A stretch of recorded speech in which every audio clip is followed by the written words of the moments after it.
Bom dia, valentes do Altíssimo. Nesta manhã, a nossa meditação está no Salmo de número 19. Vamos ler a partir do versículo 1, que diz assim: Os céus declaram a glória de Deus. O firmamento proclama a obra das suas mãos. Um dia fala disso a outro dia. Uma noite o revela a outra noite. Sem discurso e nem palavras, não se ouve a sua voz, mas a sua voz ressoa por toda a terra e as suas palavras até os confins do mundo. Glória a Deus, aleluias. Amados, quando a gente olha para os céus e vê as nuvens, as estrelas, o sol que brilha, sabe? Tudo que você olha ali no firmamento, você realmente percebe que só pode ter sido algo soberano, uma mão poderosa que fez tudo isso. E a palavra de Deus é bem clara quando ela diz aqui que os céus declaram a glória de Deus e que o firmamento proclama a obra das mãos dele. Quem poderia ter feito tudo isso, senão esse Deus soberano, esse Deus grande?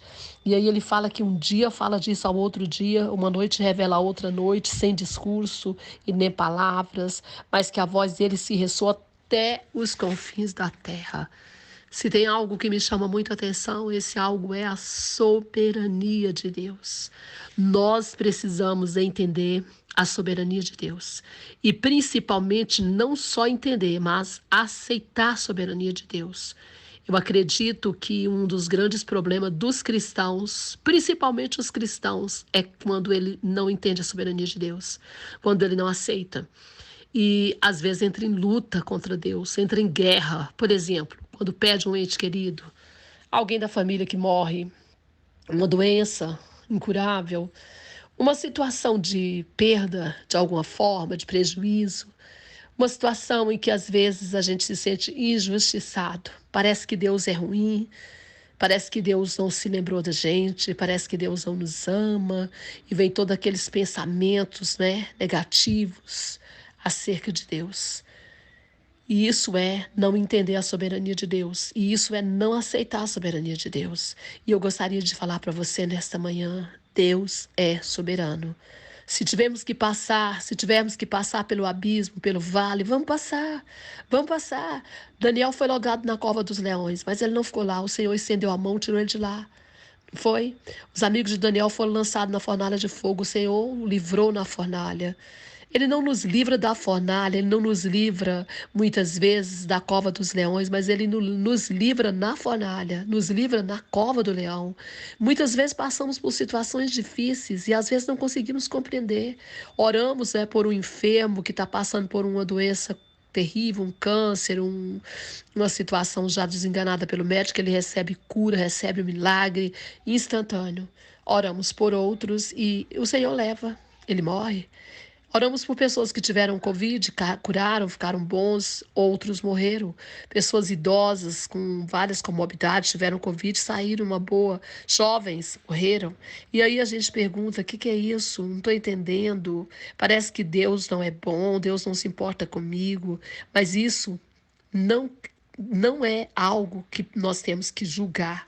Nós não podemos condenar as atitudes de Deus. Quem somos nós? Isso é uma estrutura de orgulho. Quem é o homem para condenar a atitude de Deus? Que estrutura é essa? Para pensar. Isso é uma estrutura de orgulho que a gente tem, de achar que sabe mais que Deus, que deveria ter sido dessa forma e não daquela. Quem somos nós para dizer que forma é a melhor forma? É lógico que se nós temos alguém querido que amamos, estamos orando pela saúde, pela cura, nós queremos a cura, vamos orar até a última hora pela cura. Mas se Deus levar, nós temos que louvar e agradecer ao Senhor e dizer: se Ele levou, Ele é o dono da vida, Ele é quem dá vida, Ele é quem tira a vida na hora que Ele quiser. Ele pode permitir sim que nós adoeçamos, né? Tenhamos uma doença, ficamos curados, tenhamos uma doença, venhamos morrer dessa doença. E aí, como é que é isso? Soberania de Deus. Soberania de Deus não se explica. Soberania de Deus não se questiona. Soberania de Deus se aceita, se aceita. E precisa estar forte, valente, guerreiro, amando ao Senhor acima de todas as coisas, sabendo que vivo ou morto estaremos com Ele, no vale ou fora do vale estaremos com Ele. Ele sempre está conosco e somos vitoriosos, independente do resultado, porque se nós permanecemos firmes com Ele, somos vitoriosos. Aqueles que morreram em Cristo, eles foram vitoriosos, porque eles foram até a morte. Eles não renderam, eles não se entregaram, então eles foram vencedores. O que é a vitória aos nossos olhos e o que é a vitória aos olhos de Deus? A nossa mente, ela é limitada demais para entender as coisas de Deus. Ela é limitada demais para a gente entrar numa discussão desse nível. Então é melhor que a gente entenda, que a gente aceite e que a gente louve e glorifique a Deus pela glória dele, pela vontade dele, que é sempre soberana sobre a nossa. Amém? Que Deus te abençoe. Que Deus abençoe sua casa, sua família. Que Deus abençoe o Brasil. Pastora Vênia, Goiânia, Goiás.